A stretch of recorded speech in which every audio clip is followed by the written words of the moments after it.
এক সময় যারা ঘন্টার পর ঘন্টা ফোনে লেগে থাকতো, আজকে ফোনের পর ফোন দিলেও কল রিসিভ হচ্ছে না, কল রিসিভ হচ্ছে না, কল রিসিভ হচ্ছে না।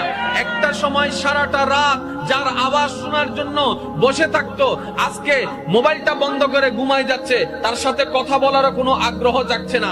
একটা সময় যে ফোন রিসিভ না করলে রেগে যেত, আজকে সে ফোনের পর ফোন দিলেও বিরক্ত দেখাচ্ছে, কথা বলতে ইচ্ছা করছে না। একটা সময় যেখানে সুখ খুঁজেছিল, আজকে সে জায়গায় রাতের পর রাত চোখের পানি দিয়ে বালিশ ভিজে যাচ্ছে, রাতের খাবার খাচ্ছে না, দিনটা অশান্ত হয়ে যাচ্ছে, অশান্তি হয়ে যাচ্ছে জীবন, দিন রাত পেরেশান হয়ে যাচ্ছে। আমি জিজ্ঞেস করলাম ভাই, আমি জিজ্ঞেস করলাম বোন, চেহারা এত মলিন কেন? কই প্রেম জগতে ডুব দিয়েছিলাম শান্তির আশায়, শান্তি তো পেলাম না।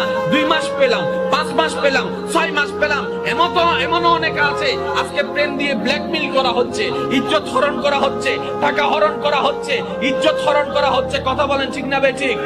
প্রেমের জগতে গেলাম শান্তির আশায়, ইজ্জতকে হারাই আসলাম। প্রেমের জগতে গেলাম শান্তির আশায়, রাতের ঘুমকে হারাম করলাম। যখন বান্দার মনে প্রেমের চাওয়াটা আসলো, হঠাৎ অন্তর উত্তর দেয়, আরে আল্লাহর বান্দা সাবধান হয়ে যা, প্রেম কার সাথে করিস তুই? বান্দার সাথে করলে ধোঁকা খাবি। প্রেম যদি করতেই মন চাই, প্রেমকে যে সৃষ্টি করেছে, অন্তরকে যে সৃষ্টি করেছে, ওই আল্লাহর সাথে প্রেম কর, তোকে কখনো ধোঁকা দিবে না। সুবহানাল্লাহ।